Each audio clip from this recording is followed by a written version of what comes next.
Hello and welcome to yet another tier list video. Today, in celebration of the Lost Arsenal, I think we can do some equipment this time. Take a look at some of these new equipments. I have played a good amount with them. I've done, I think, about 60 to 70 runs, I think, since the Lost Arsenal update dropped, so I have a pretty good handle on the majority of these, and of course the old ones too. So, going through the tier list, just going over the categories quickly. The top category is going to be the powerful cards, the universal equipments that you're pretty much always going to want, except for maybe a few scenarios, but generally are always very good, very high power, and very run defining. Then you got the generally good ones, the ones that are just good. Maybe they're not quite as run defining or high ceiling, but you're usually happy to see them. Situational cards are going to be the ones that can be run defining, but not always. They might depend on your starter card or your clan, or if you have a specific type of unit, maybe not a specific unit, but a specific type, like a sweeper or something. After that is the early game equipment. These are the ones that are good early game, are going to really help you get through the early game, which tends to be the most tumultuous part of the run, but they might fall off later on. Then we have the niche. These are just equipments that can be useful, but pretty uncommonly, or with like one specific strategy or one specific unit that it's good with. And then rarely useful are just self-explanatory, the ones that are rarely useful. So, starting here with the... Well, I guess it would be easier for me to go through the logbook here. Let's actually start with just going in order, I guess, through all the clans and the neutral ones. This is probably going to be the easiest way to do it. Let's take a look at the Penitent's Bloodsuit. So this is a 0 Ember banished equipment that is a common, and it doesn't have any stats, but it says shift, take 30 damage, can be equipped on enemy units. So this one, along with this Penitent's Deathsuit, we can do both of these at the same time. This is the Penitent's Deathsuit is 1 Ember. Instead of 0, it's an uncommon, and its shift to gain melee weakness 1 can also be equipped on enemy units. These are the equipments that you want to put on the enemies. You shift them for some beneficial effect for you. So take 30 damage or melee weakness 1. Overall, I don't find them very good. I'm just going to go ahead and look for them real quick here. These are going in the bottom category. These are just very rarely useful. I mean, maybe you can make an argument that the Penitence one is decent early game, but even still, it's just not something you really ever want to have in your deck. You really want to remove it a lot of the time for a lot of different reasons. This conflicts with a lot of different things, these cards. So, for one, you can't really make them deployable because there's no enemies in deployment. It also hurts because of the unit's Sword Maiden, which is a pretty good one in Banished. So when that's the one where you play her and she draws an equipment from your deck.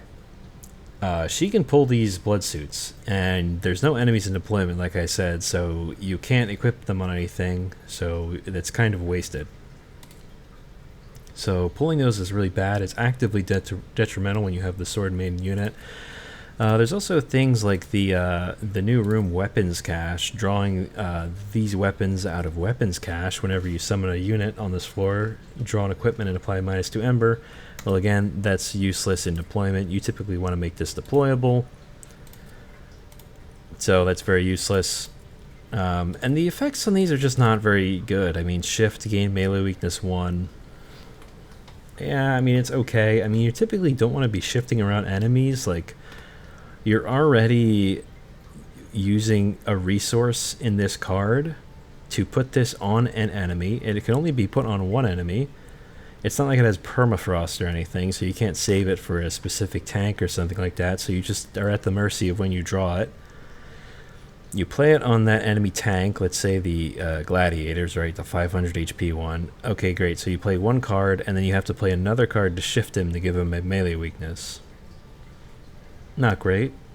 But, I mean, at the very least, the shift does trigger whenever they move up a floor. So if you're playing on top floor, then you'll get 2 melee weakness, which is, okay. But a one-time 2 melee weakness for a card that you have to make sure that you draw at the right time, you can't give it permafrost, you can't upgrade it really in any way, and it can also interfere with a lot of strategies. It's just not good. And the same thing with this one. This one's a little bit more tolerable. You can start with this one a lot. It's at least useful against the Archeon boss fight to take 30 damage. I mean, if you top deck it early, it's like, what, 8? It's like 200, 240 damage, something like that, if you top deck it early enough against Archeon. So it can help in the Relentless, but I don't know. I don't think it's worth adding still. It's just not worth it. So these are some of the worst equipments. I think the whole idea is cool of equipment that's meant to be put on enemies, but I think it just doesn't really work. In contrast, now we have the Everlasting Light. This is 1 Ember, 3 attack, uncommon equipment that says strike, apply Valor 2 to friendly units. So this one, I am going to go ahead and put it in the powerful tier. Whenever you're playing Banish, you pretty much always want to find this. This is one of the biggest win conditions for the clan. They have a good amount of multi-strikers, particularly like Fel, I guess, would be the biggest one. But you generally want to give multi-strike to your units anyway. It gives Valor to everything on the floor. So again, Banished really likes to overstack their floors, have really wide floors. Fel has multi-strike. Talos can overstack a floor, Rising Rage, things like that. There is also the bird, the 4 Ember bird. Where is he? This guy, he can give you guys multi-strike. I think where this really shines, though, is with a sweeper. So, like Husk Hermit and things like that. Get it on a sweeper. Every single instance of strike, so basically every single enemy that a sweeper hits, it will trigger this. So if there's 5 enemies, it will apply Valor 10. And if you don't know this about equipments too, if a unit has dualism, then its equipment effects that can be altered with dualism are. So if you put this on a dualism unit, it goes to Valor 4. There's also, of course, the artifacts that can give you extra Valor whenever it's applied. This is just really strong. It just adds up a lot to a lot of attack, a lot of armor on your front unit. Just one of the more consistent ways to win with this clan. Really like this equipment. One of the best equipments in the game, and I think for sure the best in Banished. Now we have Windblade. This is a common 1 Ember. It says shift, gain Valor 1, and resolved trigger shift. So I'm going to put this one, once I find it. Maybe I should order these a little bit. Ah, yeah, alphabetical. Okay, makes sense. I'm going to put this in an early game. It is primarily an early game weapon. So it's not a huge amount of Valor. Again, it is affected by dualism, but I think you typically want to put this on something that you're shifting, such as a Battle Dancer, or let me show you these real quick. The Demonic Fledgling, who gains Rage on shift, and the Battle Dancer, who gains Valor on shift. Typically you want to put down these two guys and shift them around. It gives them a bunch of extra Valor. And that Valor is really nice because if you're shifting, that they're going to end up on the floor or the front of the floor a lot of the time, so that armor is going to be really useful. Obviously much more useful with Just Cause, the shift starter, rather than Inspire. But even so, if you don't have Just Cause, it's like a fine early game thing. If you get it early enough, it'll get you a few Valor. It'll get you, 5 Valor during the first fight if you top deck it. 5 or 6, it's a 5 refreshing armor, which ends up adding up to a decent amount of health in the early game. Because that armor refreshes, and then about 5 attacks, something like that. It's like a totally fine equipment for the early game. It's never really going to scale out of control, even if you're doing some crazy shift stuff with a dualism battle dancer, and it's like a fine one. There's typically just better equipments that you're going to want on your shifters, but this is a totally fine early game equipment. Next up we have the Cursed Twin Blade. This is a 2 Ember 6 attack rare equipment that says multi-strike 1 and strike -1 attack. So obviously multi-strike is good, I think we know this, but strike -1 attack is not great. So you do want to absolutely have a way to offset that -1 attack. One of the easiest and most consistent ways to do that is to combine this with Everlasting Light. This is the typical combo. This is the merged equipment that I end up the most with in Banished. A Cursed Twin Blade plus Everlasting Light. With each strike you gain Valor 2 and lose 1 attack. So with a multi-strike, you'll hit twice, you'll gain Valor 4 and -2 attack, so you're actually still gaining 2 attack. So you're having multi-strike and still scaling at the same time. And of course that armor is still increasing the normal amount. And if you put it on a dualism unit, then you get even more Valor, right? It's only -1 attack. But even so, you do without Everlasting Light, you do need to have some way to scale the attack beyond this, because just having a multi-strike on a unit, it's just going to run out of attack eventually. But you typically have a way to scale attack on units anyway, right? If you have a setup that benefits from multi-strike, you're going to need to have a way to scale your attack in order to win. So you should be doing that sort of thing anyway. So this is a lot of the time, it's just a low downside multi-strike, not too expensive, just 2 Ember. It does give you an initial 6 attack, so it takes 3 turns for it to offset its own attack. So yeah, I mean it's just multi-strike. It's good. So I am going to rate it as, what did I say this was? I think that this is just a generally good. It's just multi-strike. It's not like always super necessary, especially with Banished. The only thing is that you typically are overstacking a lot of units on one floor, so just giving multi-strike to one thing a lot of the time is not super useful, but even so, it's still nice to get an extra hit. It's you can't complain about multi-strike. Now we have Shield of Wing. This is an uncommon 2 Ember, 10 HP equipment. Revenge, deal damage to the attacker equal to this unit's health. So it's its current health. So if your unit has, let's say, let me just go and show you the units that you really want this on in Banished. Typically the ones that you want this on are the Avenger, 40 HP, and the Firebrand, 30 HP. These are the 2 Ember Banished tanks. So they'll have 40 or 50 HP with the Shield of Wing on, and they'll do 40 or 50 damage when they get hit. But if they go down in HP, if you only have 10 HP left, let's say, it will only do 10 damage, that Shield of Wing. The nice thing is that any sort of Valor gain, you get that armor back, and if you can keep your... Go back to the equipment. If you can keep your health topped up, or your Valor topped up, so that enemies aren't really getting through that armor, they'll just keep taking your health damage. So obviously I think this is best on Firebrand because she gains that Valor on Revenge as well, so she keeps gaining more and more armor and does all of that damage. The only thing is the first turn that you play this, you are just going to take the full amount of damage from the enemy. So even a Titanite,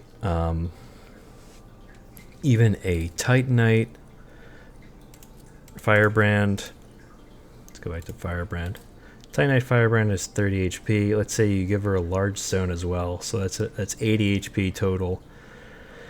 If you're taking like 20, 30 damage on the first turn, then it's something like, you're only going down to 50 HP. Even if you start getting that Valor going, now you're only doing 50 HP. If you don't have anything like Large Stone, you just have like Titanite Dualism Oftentimes you might end up finding that this unit gets down to 10, 12 HP before the Valor really starts kicking in, which often is enough.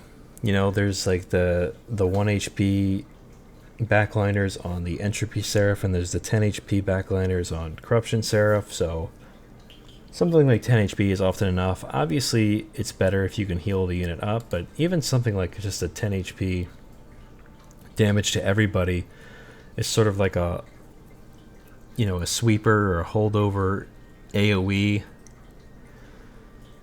and it's just an equipment that's giving you an extra 10 HP. So at the end of the day, this is a very good equipment.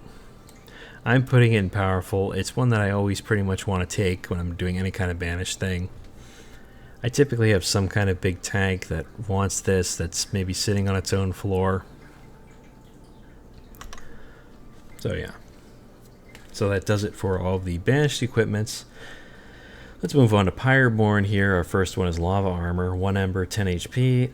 With a common rarity and revenge, apply Pyrogel 3 to the attacker.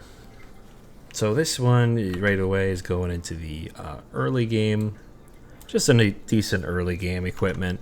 It's not gonna really scale much into the late game at all, but you'd be surprised at how much that Pyrogel 3 adds up during the relentless phase of bosses. They hit you 4 or 5 times, they get their 15 Pyrogel on them. You're going back and forth in Relentless with 2 different units. It's an extra 30 damage per turn. You know, it pretty much guarantees you're Relentless in the first couple of combats. So that's really nice. Especially, another thing about this is it's one of the very few ways that Pyreborn actually has to add defense to their units. It gives 10 HP. So even that is just really nice. It's a really solid early game card, but again, it kind of doesn't really do anything as the game goes on. A lot of the time it will be replaced.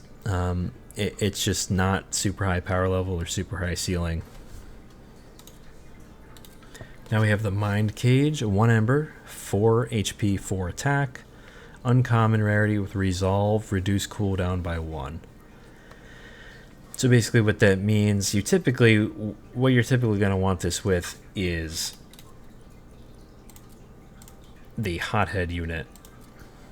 So let's find Hothead, our 2 Ember, essentially multi-striking sweeper guy. He has a cooldown 2 on his unit, on his ability, and getting a Mind Cage on it reduces that cooldown down to 1 every single turn. So basically, you can just use a Hothead ability every turn. It just becomes a pure multi-striking sweeper. Hothead really loves this equipment. Obviously, he wants this equipment more than anybody else, but it's also good on Phoenix, who has the 3 cooldown Phoenix Fire. If you want to use this Phoenix Fire every turn, Mind Cage isn't going to do it, because you can't merge it with another Mind Cage or anything like that to make it cooldown 1. You can only do down to 2. You have to find like a Tome of Contracts or something to get that cooldown down to 1, so it's not fully doing it, but it's pretty decent on Phoenix as well. Let's go back to equipment.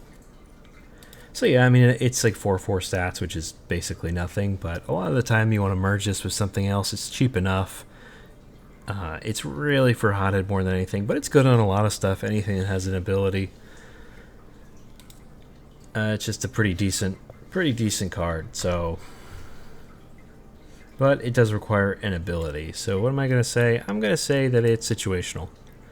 Situational card, it's pretty important when it is, but not really doing a whole lot when it isn't. Now we have Cursed Dragonstaff, 2 Ember, 5 attack, rare, that says Incant, deal 1 damage to enemy units. This was pretty much made entirely for Magma Cultist. We'll go to Magma Cultist now. Our 2 Ember, 5/10 guy who has Incant, apply Pyrogel. 1 to enemy units. This is the guy who really benefits primarily from the Cursed Dragonstaff. You want to get a Cursed Dragonstaff on him. You want to make 2 of him and 2 Dragonstaffs, ideally. It's a lot of Ember, but... you apply that Pyrogel, you deal the damage. If you can get a bunch of incants going, you kind of just start to delete floors. It's Really, really powerful, especially when you have two of them, dualism on them, and the equipment. But the only thing is that outside of that Magma Cultist, this doesn't really do anything. It's just not that useful at all.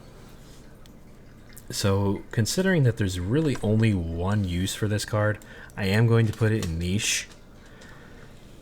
It's just basically useful for that one thing. It is 2 Ember also, so it's kind of expensive.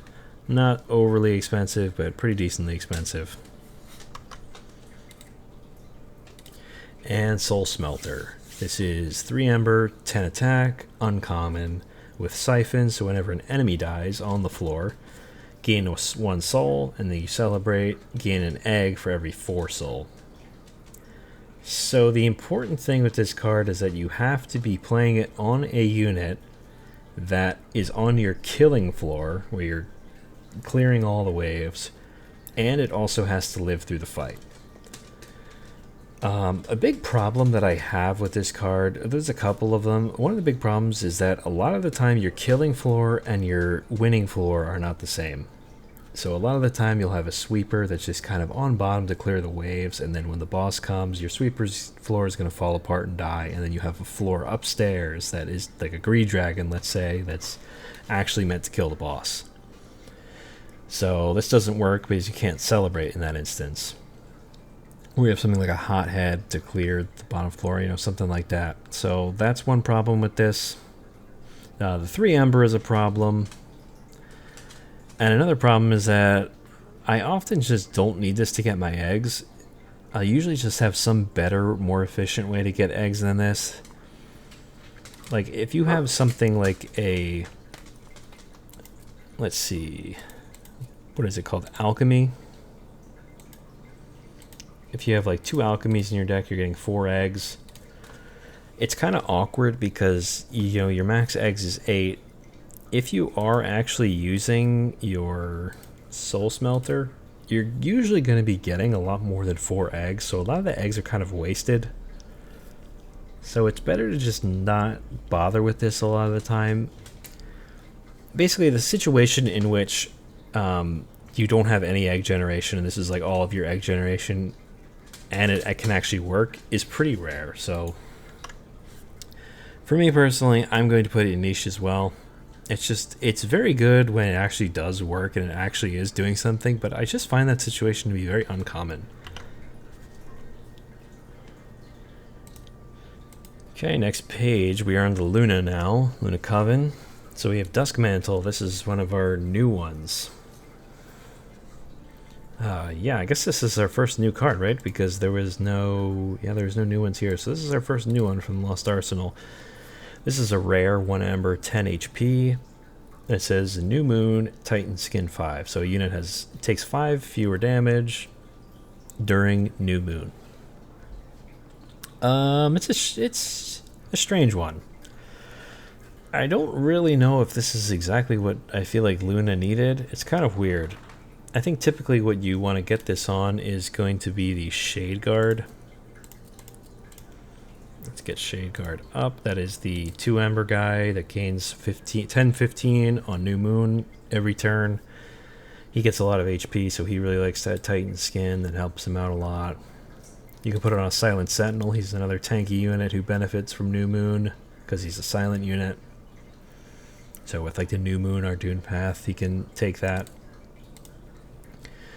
And the other one, of course, is Nightingale. This guy is multi-strike 2 now on New Moon. Typically, you want to get a way to scale his attack rather than his health, but if you can merge this with something that scales attack, the Dusk Mantle that is, and put it on this guy, he takes Large Stone pretty well, so you can put a Large Stone on him, and you can give him a Dusk Mantle, and that makes him very tanky, so he likes it too. Overall, I think that the New Moon thing got a lot more powerful in this update in general. This is one of the reasons why it's good. I mean, it's a good card. It's something that you usually just like to have. If you're doing any kind of New Moon strategy, then you'll usually just take it. Luna does have some other good equipment though that might just be better than this, but you can merge it, and it's a cheap way to get some extra tankiness. So I am going to put it in situational. you do need to generally be doing some kind of new moon thing. I mean, it's usable without a new moon strategy. It's just that you only get the extra tankiness every other turn, which is okay. It basically equates to Titan Skin 2.5, which is not amazing, but it's still useful. Next is the Luna Cycle Staff. 1 Ember rare with no stats, but it says Moon Cycle. This equipment gains 1 attack permanently. So this is going to be getting to pretty high numbers, especially if you get this pretty early. If you have any kind of Moon Cycle thing going on. So a Moon Cycle thing can be the Echopath that's Moon Cycle. It can be the Astrologer, the guy who gains attack on Moon Cycle. Or it can just be if you're starting with Moon Ritual, the Ardoon starter card that phases the moon. I think in all those situations this is good. I think that you typically need to get it like pretty early though, like Ring 3 Boss Reward or like a Ring 3 Arms Shop is typically where I want to see this. It's not usually going to scale a whole lot if you see it after that. But a lot of the time you can get this between 70 to 100 attack, and it's just a huge amount of base attack on something. It's, you know, good to merge with like Dusk Mantle or something if you're phasing a lot. And of course the Lunar Priestess as well is the other one that I missed. The one that gives a Moon Ritual to your hand. So if you're phasing every turn, trying to keep it in New Moon, you can merge these two. But there's also a lot of other ways to just naturally cycle the moon. Of course, every turn it cycles. So seeing this early enough, it could be quite a lot of attack. And attack is good, just a huge amount of base attack. So I'm going to put it in situational. Hang on one second. There we go. I had to get the dog up. It's typically just you need to find it early, and you usually want to be doing some kind of moon cycle thing.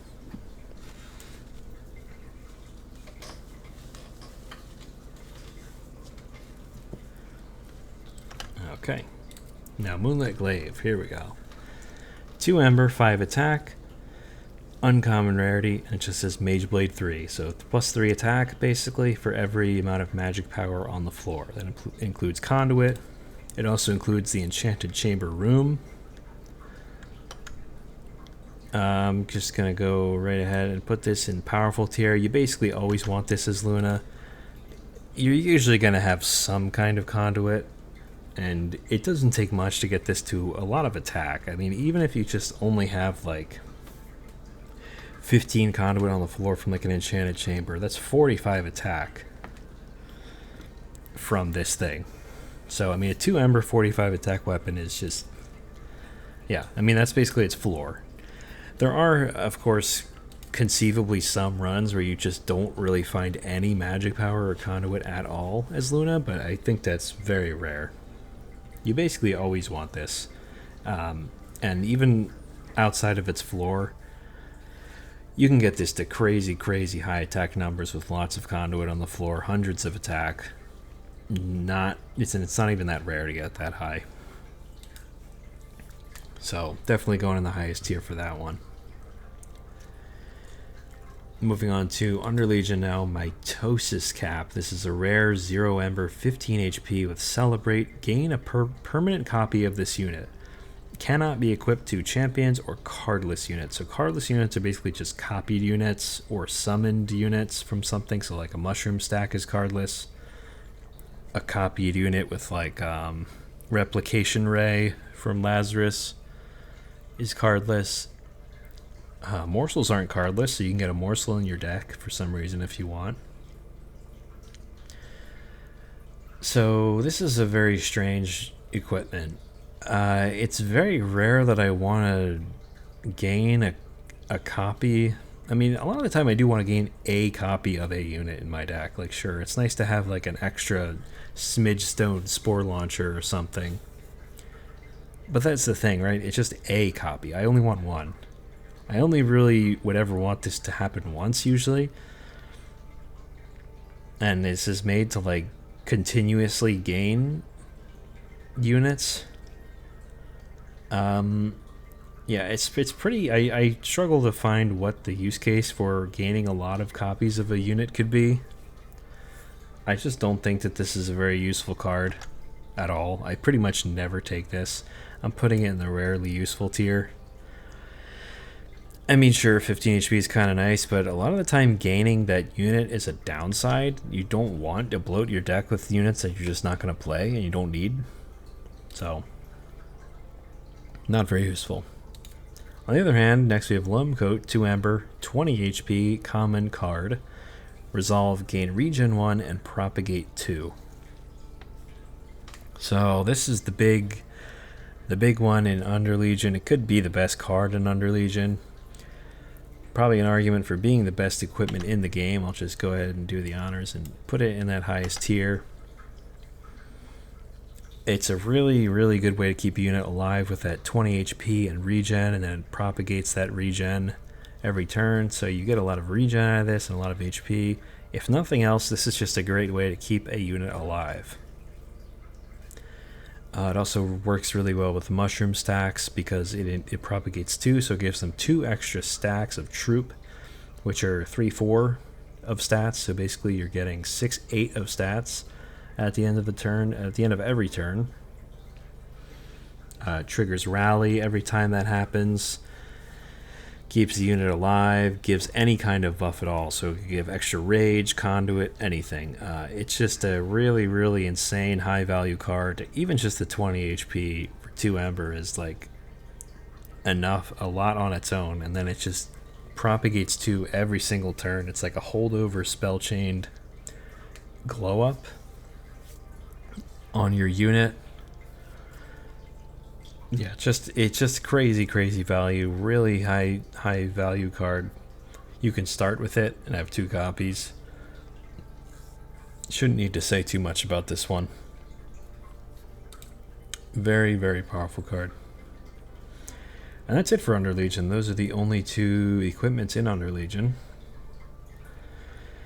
Next we have Lazarus, which has a lot more equipments. We can start with the Scissor Hands, which is the assistant starter card. The what is it called? The erratic assistant. This is just the it's attached to the unit, the 0 attack 1 HP unit, and when it dies, it adds this card to your hand. And you have 5 of them. 0 Ember, 9 attack. That's it. 0 Ember, 9 attack. It's hard to evaluate it because it's a starter card. It's inherently different from everything else here, but I'm just going to go ahead and put it in early game. I mean, it's a fine early game card. Just getting 9 extra attack on your units. Falls off pretty hard, but it's decent for the early game.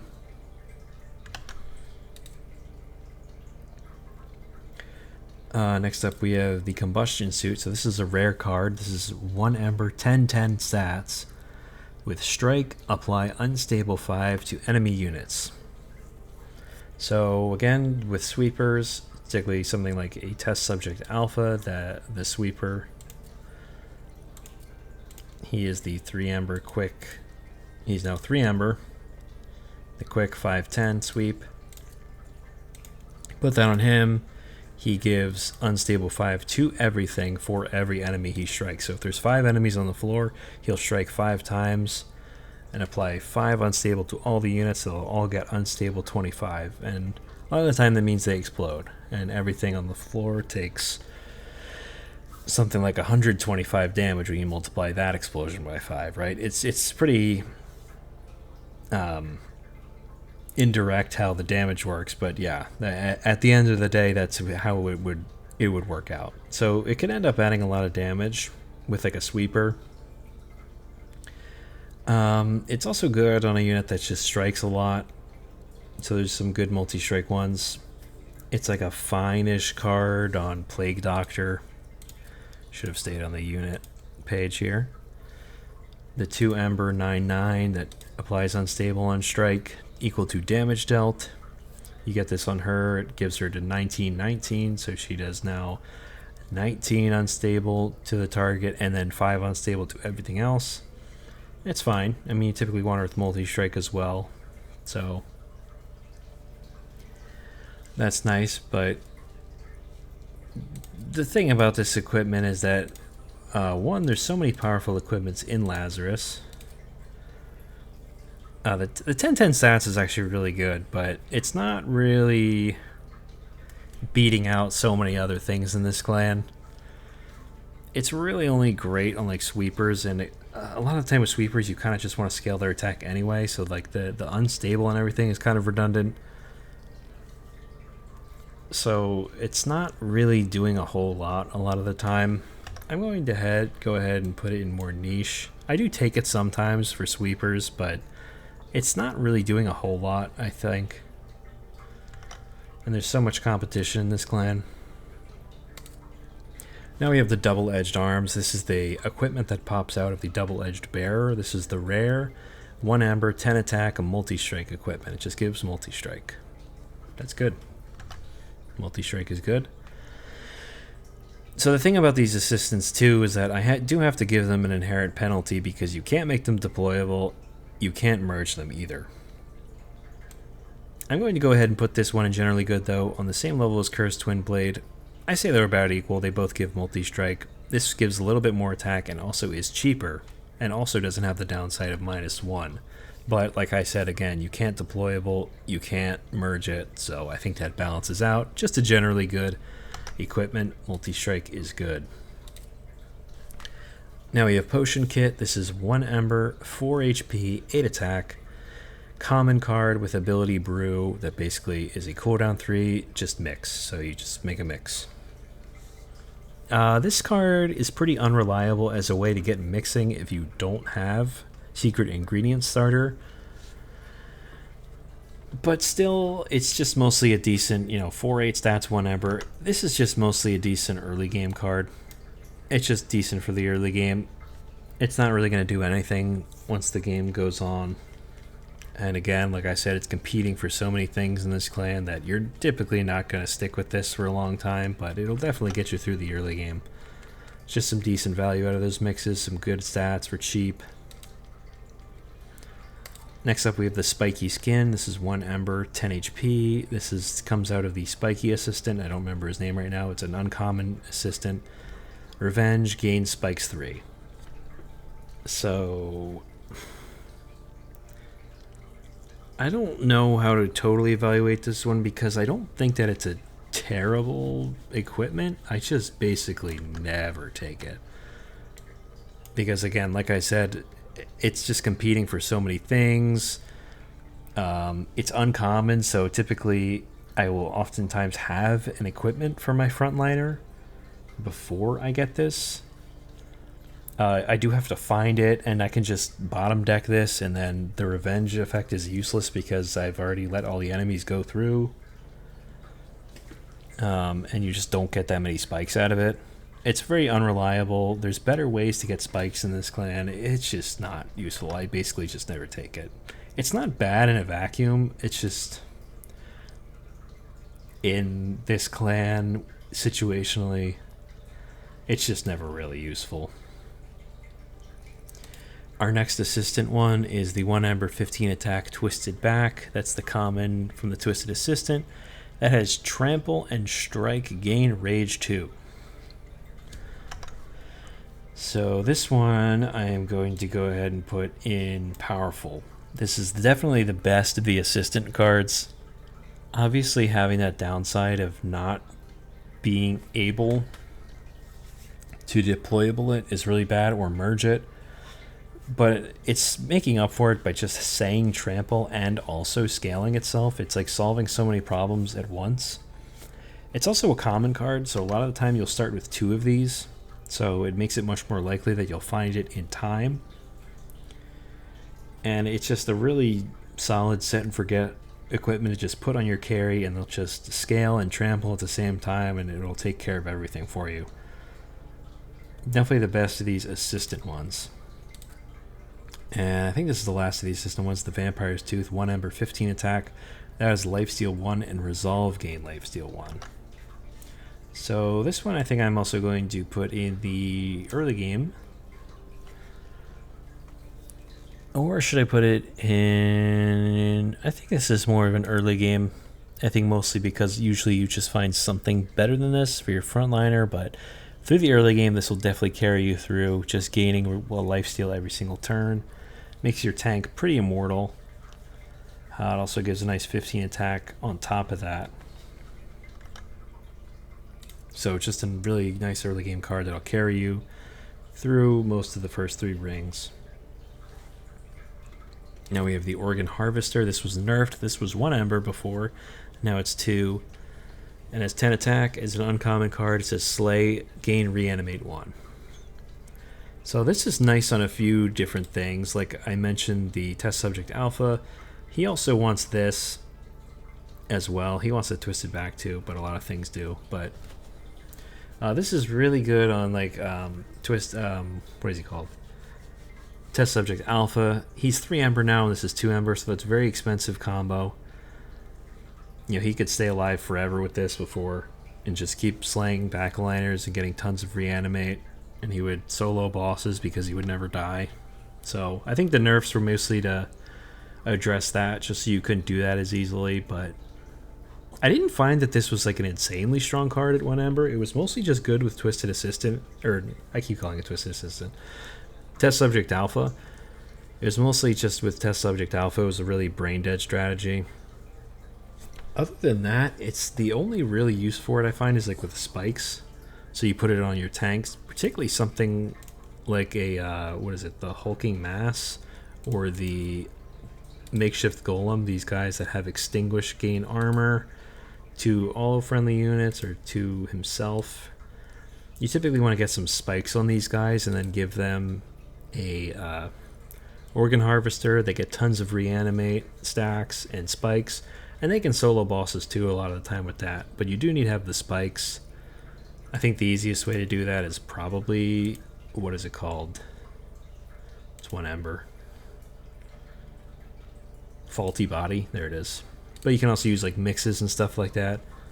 You can't use the Spiky Assistant that I talked about earlier because you can't play that and the Organ Harvester, which is another point against it. And I guess that is...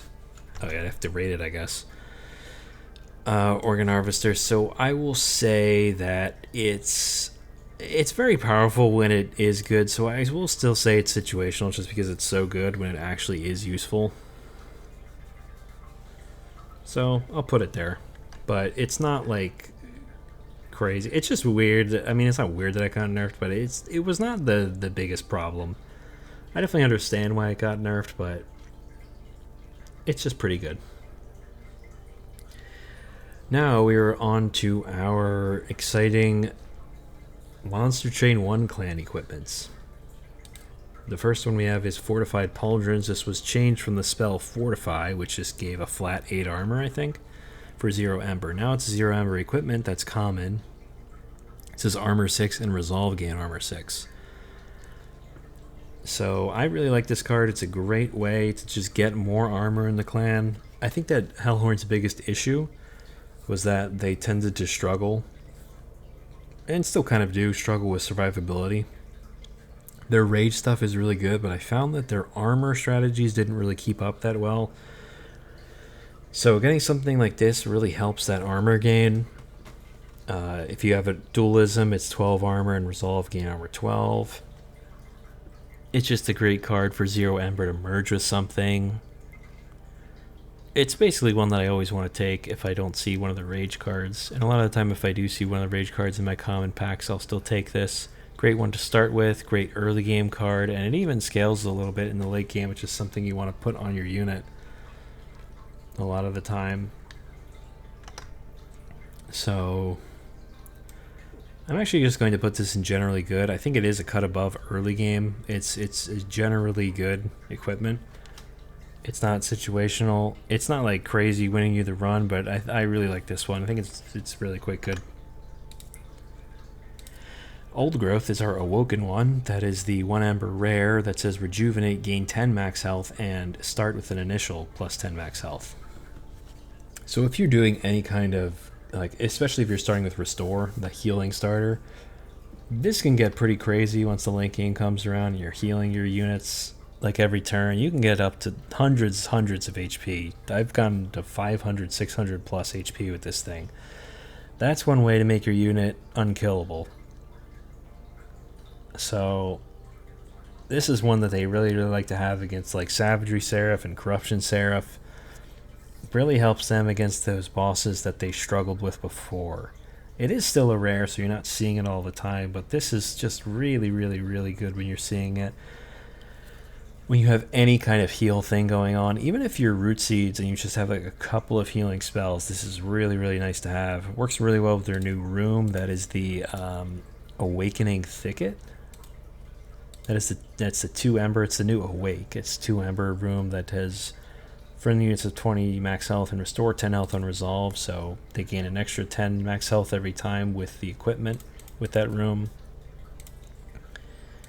Yeah, I mean, not much else to say. It just gives you a ton of HP when you're doing any kind of healing thing, which a lot of the time you are. And even if you're not doing the healing thing, it gives you a ton of HP. So I'm just going to put it in powerful. It's just a generally powerful card. You just need to have a couple of heals for this to be really good value. It's really cheap, so very mergeable. Really like that one. Now we have the Stygian one. Is a rare Frostpiercer, rare 2 Ember 5 attack with strike, apply frostbite equal to half of the damage dealt. So this is an interesting one. I think this is mostly useful on like sweepers. So the Cold Kalia and the Icy Silliphite. Get those on the screen. Those are our sweepers. That the 1 Amber sweepers, 320 for Silliphite with the spell weakness, and then the other one, Cold Kalia, 315, that applies more frostbite 6. So those are the units that really want this more than anything, but it's good on any kind of sweeper. It's good on any unit that strikes a lot. I think it's really the sweepers though that really want this, but it's very good on those sweepers. You can get this on those sweepers, give those sweepers quick and some attack. If they're doing like, you know, if they're multi-striking 40 attack, they're putting like 40 frostbite on, they're killing all the backliners, but then the tanks take 80 plus another 40 on the bottom floor, and they take 40 again, they take 40 again. It's really nice to actually melt down tanks with those sweepers. It also pairs really nicely as well with their new room, Siren Song, which is the reworked Siren Song. It's really great to just have a sweeper bottom with that equipment, and then you can play the Siren Song on top floor. It ascends them with Daze 3, and they're just taking all that frostbite in the pyre room with that Daze, along with your pyre damage. So that's a really good combo. I do consider this one to be a little bit more situational, because I think it does kind of require those sweepers, so it is a situational one, but it's very good when you have those sweepers. Now for the Umbra one, a 2 Ember rare. It just gives the unit the ability to chomp, which is a cooldown 1. It destroys a friendly unit. You gain 15/15, and it triggers Gorge and Eaten. So basically what that means is, if you use this on a morsel, you gain 15/15. You also, on the unit that ate it, trigger the Gorge effect. So if you put this in one of the Crucible Wardens or Crucible Collector, those Gorge units, they get their Gorge procced from that. It also triggers the Eaten, so it actually gives you the morsel stats as well. So in total, if you have this on a Crucible Collector, that's the one that gains lifesteal on Gorge, you'll gain 15/15, and then you'll gain the 9 attack from the, let's say it's attack morsel, so you gain the 9 attack from the morsel, and then you also gain the lifesteal. So once per turn, really nice, just a way to get more stats and trigger the Gorge again. Honestly, I don't know. I don't think it's like that amazing though. It just gives you more stats, which is already what morsels are kind of doing. It's just doing it a little bit more. It's not really what I feel like Umbra needed at this point. It's just kind of doing more of what they already do. It's not like doing anything crazy. You can use it on like train stewards and stuff though, which just gives you 15/15. You do need to kind of have a consistent source of morsels for it to be good. I don't know. It's kind of a weird one to evaluate because I don't think it's like, it's not really like. I guess it could be generally good, but it's just like okay. It's like fine to have. I'll put it in generally good for now. I don't know if it's like on the level of these multi-strike equipments though. It's just like fine. It's just like, for 2 Ember, it's just like some extra stats usually. 1 extra eat per turn. I mean, it's okay. It's good. I mean, don't get me wrong. It's good value. It's just not really doing anything degenerate or anything that I feel like Umbra really needed. But it's just, like the category says, it's just generally good. And last, we have the melting equipment. That's the resin blades, 2 Ember. For the rare, it gives burnout 1, it gives multi-strike 1, and it returns this equipment to your hand when the unit is destroyed.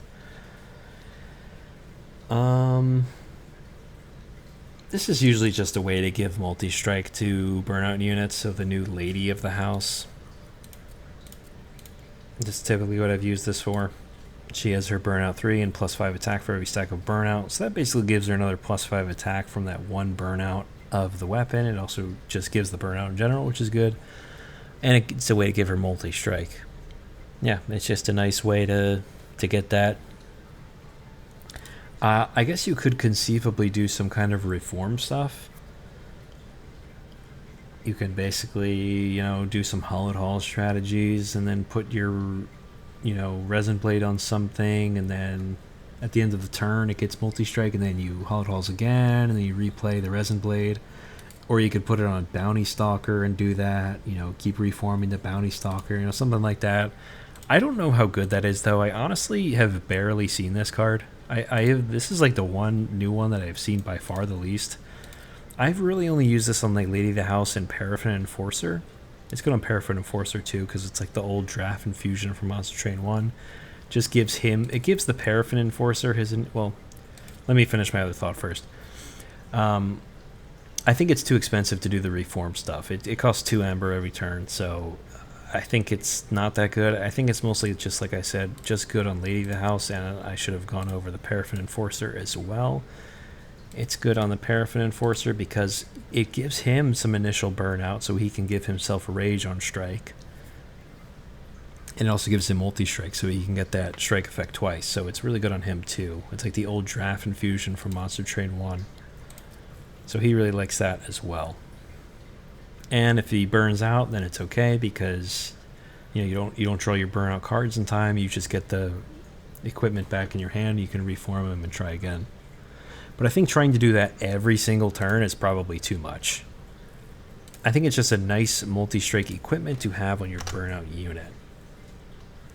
So, with that being said, I think I am just going to put it in situational, though. I think I am going to put it here below the Cursed Twin Blade and Double-Edged Arms because it does kind of need a burnout strategy going.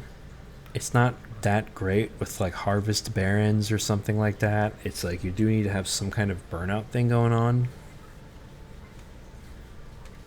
But this is the one I feel he's confident about. I just never see this still. So maybe it's a little bit better than I'm giving it credit for, but I think it's just a situationally good multi-strike card. And I think that now we can finally move on to our neutral equipment. So first one is Equalizing Rings, 0 Ember Rare. This unit's attack is equal to its max health, and there is no way to raise that attack or anything without raising the health. The attack is just always equal to the health. This is a weird one. It's a rare, and it costs 90 at arm shops, which is usually where you're seeing these neutral equipments, by the way. You're seeing them in armories or arm shops. So when an equipment is rare, it actually means a lot more when it's a neutral, because typically that means that instead of paying 40 for it like you would at an uncommon one, you're paying 90 at an arm shop, and you usually are seeing these arm shops. So the only reason why I'm mentioning that is I think the rarity matters a lot more for these than it did for the clan specific ones, because typically you're buying these.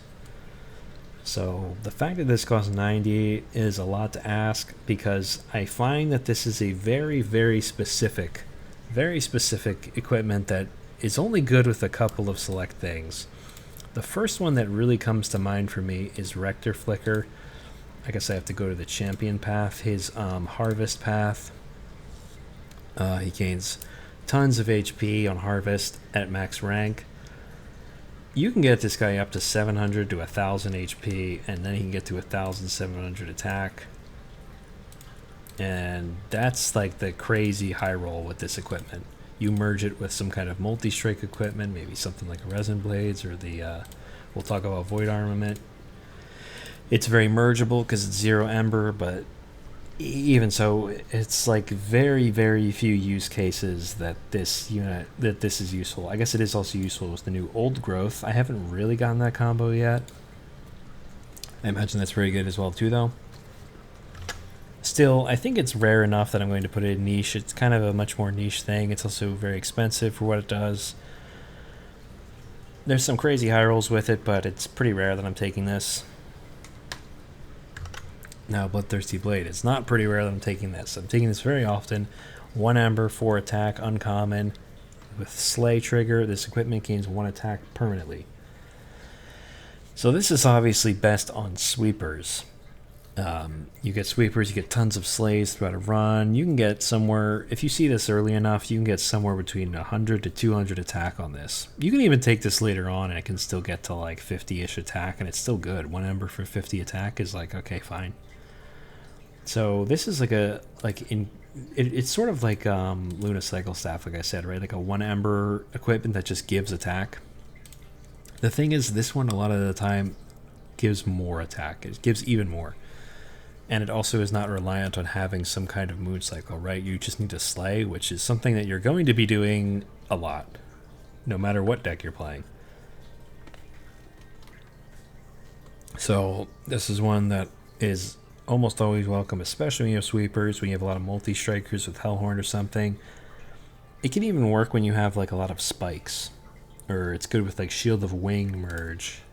You merge it with this Shield of Wing, something like that, put it on a spiky unit, and then eventually switch it over to your carry once you actually need it. Very versatile, very high scaling. It's useful in so many situations as a neutral, and it's cheap. It's an uncommon. You see it pretty often. It's cheap in the arm shop. Yeah, it's going in powerful. It's very, very commonly taken. I take this more often than not, even when I don't have sweepers. It's just pretty much always a great card. Now we have Exile's Diadem, I think this is pronounced. This is one of the new equipments. 1 Ember for 10 HP, and it is an uncommon that says -2 capacity. Cannot reduce space below 1. So you put it on a unit, and it reduces their size by 2 to a minimum of 1. The big use for this equipment is on some of the fatter champions, such as Lady Gilda, Phoenix, so Pyroborn really likes it. It's really good on Wildenton, 3 space. And let's see, there's one more, I think, right? Boleet really likes it. These 3 space champions really like this one. That's the biggest use for this equipment, is that you get to put it on your champions. I am not going to lie, when I saw the reveals, this was one card that I kind of glanced over and didn't really think much about. I have used this card so much in so many of my runs. This is so much better than I expected it to be. Even just on a regular unit, on a regular 2-space unit, it's just an extra 10 health that lets you get more stuff on the floor. I mean, it's just a fine thing to have in your deck a lot of the time. It's a very high floor and a very high ceiling as well. If you can get your 3-space powerful champions to 1 space, that's really meaningful a lot of the time. I don't think that it's like always great to take, so I think I'm just going to put it in generally good, but I could see myself one day putting it in the highest tier with how much I'm taking it. But I think for right now, I think generally good is where it belongs. It's just always solid, and a lot of the time it's doing, maybe not a lot of the time, but a good amount of the time it's doing something very useful with your champion. Next we have Glass Cannon. This is 1 Ember, 50 attack, uncommon, that says Fragile. So if the unit takes damage, any damage at all, to its health, it dies. So it can take armor damage. It can get hit if it has damage shield, but it takes any health damage, it dies for 50 attack. 50 attack is a lot, especially because you don't need to scale it like the other 1 Ember 50 attack things. Great early game card if you can use it, but I'm still going to put it in niche. I think the biggest use for something like this would probably be on something like Primordium, but not Superfood Primordium. So you don't want Superfood Primordium because he transfers status effects, so he'll transfer that Fragile to your front line. Specifically with, well, probably Stalwart Snack is the best because he gets more of a phase, where you can just put this on Aggressive Edible for even more attack. He's probably the biggest user of this equipment, but there is also some other things. There's, where is it? The Eel Gorgon. This guy really likes it because after the end of his turn, he removes that Fragile and then he just has a 50 attack, which is really big for him because his big problem is that he needs a way to scale his attack. And 50 attack is a really huge injection of attack for him. Those are like the main uses for it. It is useful in some other stuff. Maybe if you have some kind of like carry rail beater. Where is this guy? There he is. He has 30 armor. If you just give him a bunch of armor, then the Fragile never ends up mattering. He gets a lot of attack. You give him some multi-strikes, and he's doing a lot of damage. But overall, it still is very niche. It's very specific situations in which you'd actually want this. But it's pretty good when you actually do want it. Gotta figure this out again here. Hef's Hammer. So this is an interesting one. This is a rare, but it doesn't matter because you can't actually buy this one. This is 1 Ember 20 attack with Slay +1 capacity on this floor. Basically means it adds a capacity to the floor whenever you kill something with this equipment. This is different because it's a Cavern event. You can only get this from the Cavern event, the Hef one that gives you either one of the Boiler Room on the first floor, Spell Sanctum on the second, or Fight Club on the third. You'll get 2 of those 3 options, or you'll get the option to take this, which is just a 1 Ember 20 attack equipment that increases your space on the floor. I'm going to put this in an like early game, which is weird because you don't really see it in the early game. You see it on like ring 3, but it's just a nice little buff, like a one-time thing for your carry. You'll usually end up finding something better, but it's something you can just put on something a lot of the time, and it's like fine. The Slay +1 space is usually not that meaningful. It's pretty rare that you'll actually want to plan around this, especially because you only see this at the earliest ring 3. And a lot of the time your game plan is like kind of mostly figured out at that point, so the extra space is like hard to make use of. It's just an extra bit of attack for your unit. It's just like a fine card. It's just like fine-ish. I don't usually take this when it's offered to me in the event. I usually go with one of the rooms, but sometimes this is fine. Yeah, and I ranked that right. So the next one is Meat Shield. So Meat Shield is a 1 Ember 15 health, uncommon with Resolve, restore 10 health. This is just a classic early game card. Just a nice one to have in your deck. You know, it's just 15 HP and then an extra 10 HP every turn. That ends up equating to an extra 80 or 90 HP heal, so it ends up being a ton of effective HP if the unit actually lives. It's really nice to put on your tank. It really helps their tank stay alive for most of the game. It's not really saving you in the late game with that melee weakness Sarah for all that corruption, but it's just a nice way to really get you through the early game, just make you really tanky. It's pretty cheap at arm shops. It's cheap enough in Ember cost to combine with other stuff. It's just a nice card to have. Stoic Plate Mail. This is 1 Ember for 30 HP and 60 armor, so it's effectively 90 HP. It's uncommon, and it says Silence. So You put this on your own unit, it silences your own unit, gives them basically 90 effective HP for 1 Ember. So silencing your own unit is generally very bad. But there's some situations in which this is really good. I'd say the biggest one is probably with a mushroom stack. Silencing a mushroom stack generally just doesn't do anything. So it's just an extra 90 HP for your mushroom stack. And if you get them 60 armor, it means as that armor is being chipped away at, they don't actually lose any troop stacks, so their attack stays up. So that's the biggest use for this card, I'd say. I think it's generally also kind of useful sometimes just to have in your deck if you're not really happy about your frontline survivability, and you can just keep it there to kind of say, okay, I've drawn this, my tank isn't going to live very long, so I'll just put it on them to try to buy some more time, particularly against like the Titans or something. It's actually been somewhat relevant for me in that instance. There's actually a couple times where this card has saved me, but it's pretty rare. I would say that this is generally just a very niche card. It's obviously a ton of effective HP just immediately, but silencing your own unit is obviously really bad. Sometimes it doesn't matter. Like, I guess it would be good to put on like the new Titan Channel Soul Guard after you've popped him, but then of course you can't make him deployable, which is another problem with this, or you can't make the equipment deployable, which is another problem with this equipment. Yeah, like new Titan Channel Soul Guard.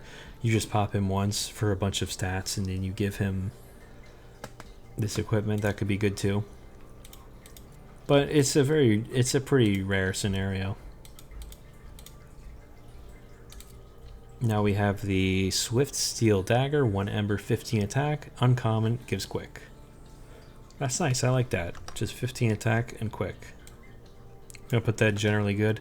Quick is usually good. This is great on like sweepers. It's great to just combine with stuff. It's just easy, 15 attack, 1 Ember, quick. Just combine it with something, put it on your carry. Just pretty much always nice to have, not situational anyway. Continues to remain relevant throughout the game. Yeah. Not much to say about that one. Okay, here's another one of our new ones. This is the Iron Tongue. Iron Dash Tongue. I don't know why there's a hyphen in there, but 2 Ember, 10 attack, uncommon. It gives a unit sweep. Now, before you get too excited, it sets the unit's attack to 30, and that attack cannot be changed. So this is an interesting one.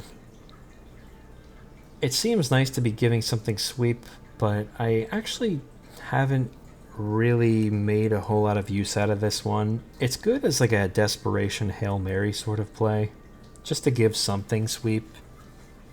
I think one situation in which I've really found it to be really useful is with Umbra. You give it to something like a Morsel Maker. You typically have a Morsel Maker sitting in the back. Umbra is typically a clan that kind of has trouble clearing out backliners of waves.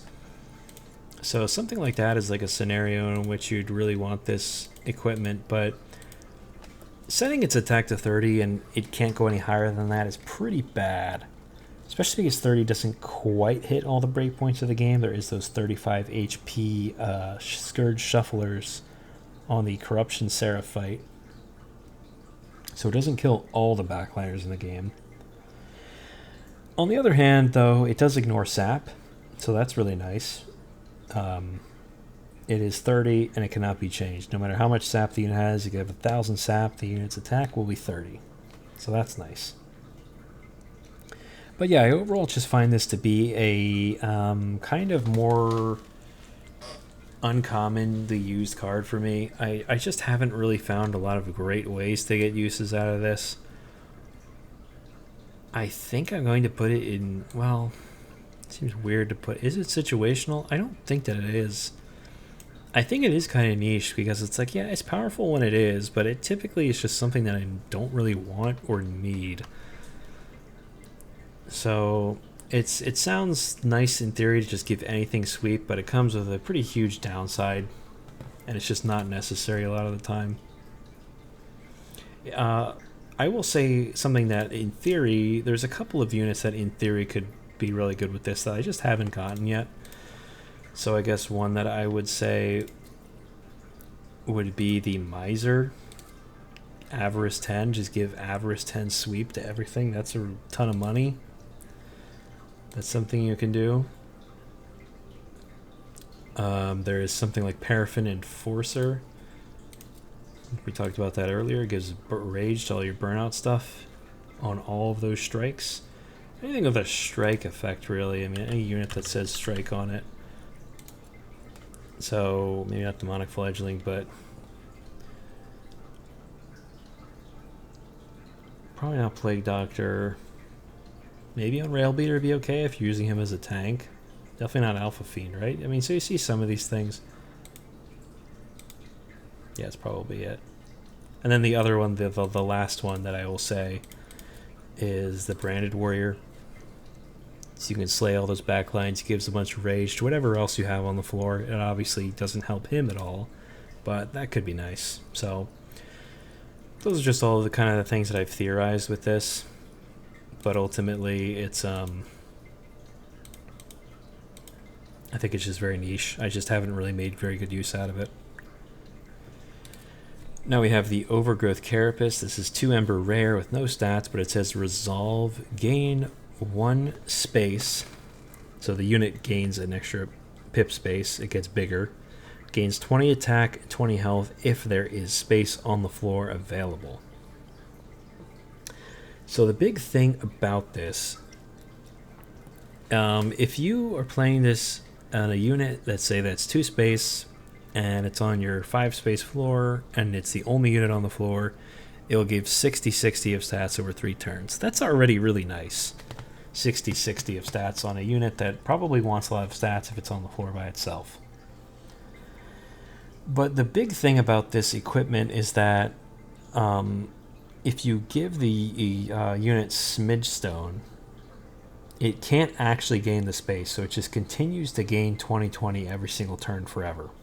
There does have to be space on the floor still, so even if it does have Smidge Stone, you can't put 4 space worth of units on the floor next to it if you only have 5 space and get any stats. There still does need to be an empty space, but just gaining 20-20 every turn over like 9 turns, it's like 180, so it's a massive amount of stats. It does require Smidge Stone. Or the other thing that you can do is that you can take 1 single space boss upgrade that'll give you up to 5 or 7 total space from 5, and you put this on a unit that's by itself on the floor. Units, if you don't know this, units cannot grow beyond 6 space, so the maximum amount of space a unit can take up is 6. So if you have like a Firebrand just sitting on a floor by itself, you put this on it with a space upgrade, that Firebrand is going to grow to 6 space, but it will actually keep growing every single turn because there'll be 1 space available and it can't actually get any bigger, but it will keep gaining the stats. So this card is probably a lot more powerful than it appears at first glance. But even if you just put it on like a Firebrand that's on its own floor, it gains 60-60, right? It's 2 space Firebrand on its own floor for 5 space. It'll gain space 3 times. This resolve will trigger 3 times. We'll get 60-60, which is pretty huge. So even the floor with this can be pretty high. So I'm going to go ahead and say I think this is probably just this is still a situational one. It is kind of expensive. It does require something, like I said, like a Firebrand, like something that wants to sit on its own floor, or a Smidge Stone. And it is a little bit on the more expensive side for 2 Ember, so it is a little bit more merge unfriendly. But it can be very good when it's good. It's not like generally good, I'd say. It's not like, usually I don't take this in most of my runs, but there's a lot of times where I do, and it's extremely powerful. Now we have our last new one, the Stasis Crystal. 2 Ember, rare, that gives the unit stasis, which basically means that it can't do anything. It can't attack, it can't be hit. But I shouldn't say it can't do anything, because it actually can do stuff still. If it has some kind of ability, like an incant ability or resolve ability, its abilities actually still go off. Like end of turn effects, start of turn, or incant, or avarice, enchant, or something like that. like effects still work, but it can't attack or be attacked, and it has resolve gain 20/20 while under stasis. And finally, it gives an ability emerge. So emerge just takes off the stasis, and it has one cooldown on emerge, so it starts with one cooldown. So you can, after one turn, you can get this out of stasis after you played it. But I find that the best use of this is to put it on something and just kind of keep it there the whole fight, and then once the boss comes around, you finally pop it after you've gained like 200 of stats on a unit, and then it just kills the boss. So like anything at all that can be triggered with this is really good. So what I was thinking was something like a Magma Cultist, like an Incan unit. It still absolutely works with this on it. Another big one would be the, what is it named, Cluster Kernel. Yeah, you can put this on a Spore Launcher. The Rally still works. Like, all of these abilities still work. It's just things like Revenge. Okay, so Revenge obviously won't work. Like, right, that's something that won't work. There's like strike effects. Like, we can talk about like Paraffin Enforcer again. Oh, whoops. Like, obviously this won't work because it needs to strike. Anything that doesn't, like Harvest will work though. Anything that doesn't require this unit to attack or be attacked will work. So this is something that I usually just want to put on a unit and just have it sit there while it's doing its thing, and then you just hatch it as the boss comes around at the end of the fight, and then it's just a giant unit that's been doing its job the entire time. So this is something I'm going to say is generally good. And this is actually much more takeable than I maybe thought it would be. It's kind of another one that when I saw it revealed, I was like, oh, cool, and then didn't think too much about it. But this is another one that's just really, really good. I will usually take this if I see it. It's just a generally good thing to have. It's not going to like win you the run, but there's usually something you can put this on, and it just makes your boss fight so much easier. Really, really nice one. I like this one a lot. And last but not least, finally, we have our Void Armament. This is 3 Ember, 10 attack, rare. It says multi-strike, and it says extinguish, purge this unit from your deck. So it's obviously a pretty big downside. If you are putting this on something that dies, it's gone forever. That includes your champion. You can lose your champion with this. So you gotta be careful. You gotta make sure that you're putting this on something you know is gonna live. Typically on your main carry floor, but if you have like a sweeper sitting downstairs taking care of waves, and you have a boss killing floor upstairs, you don't want to put this on your sweeper because your sweeper is going to die to the boss and then you lose your sweeper. So if you have a setup like that, it's not going to be as good. A really funny thing about this is that this is probably the favorite equipment of Primordium Superfood, because while it does transfer status effects, it doesn't transfer the purge this unit from your deck effect to your front unit when he gets eaten. And it also doesn't purge Primordium when Primordium gets eaten. If Primordium dies, then yeah, you still lose Primordium. But if Primordium just gets eaten all the way by your front unit, Primordium hangs around. He transferred a bunch of multi-strike to your front unit, and your front unit also doesn't have the purge effect. He just has the multi-strike. So that's the big high roll with this weapon. But even excluding that, a lot of the time it's just a multi-strike equipment. It's expensive, you know. Multi-strike is expensive, so it's a very expensive multi-strike, and it also has a very high downside that you got to be careful with. It's by Will Smith. It's the artist. So multi-strike is good. Yeah, it's pretty expensive and it's pretty high downside, but for a neutral multi-strike equipment, it kind of needs to be. So what do we say about this one? You're almost always wanting to add a multi-strike to your units. I am actually probably going to say that this is generally good, maybe? You just usually want this.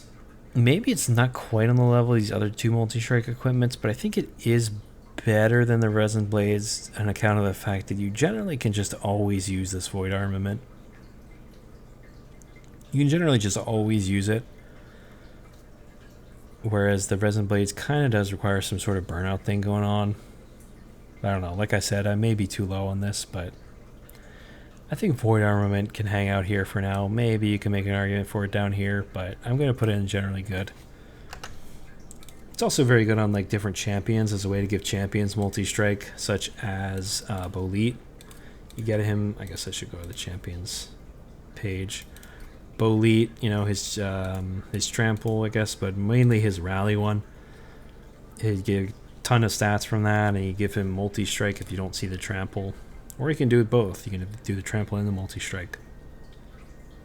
It's also good on like the Ardoon Mageblade one. Where is it? This one. The one that has a ton of Mageblade. He gets up to a ton of attack, like 700,000 attack with all his Conduit Mageblade. And you give him multi-strike with that. So great way to give champions multi-strike from a neutral pool. So it definitely needs to have a big downside. But yeah. So that is it. This is the weapons tier list. This is what I think right now in the Lost Arsenal update. I hope you enjoyed watching. Let me know what you think, what your big disagreements are, where I got it totally wrong, what I nailed. Thank you for watching, and that'll be all. Thank you.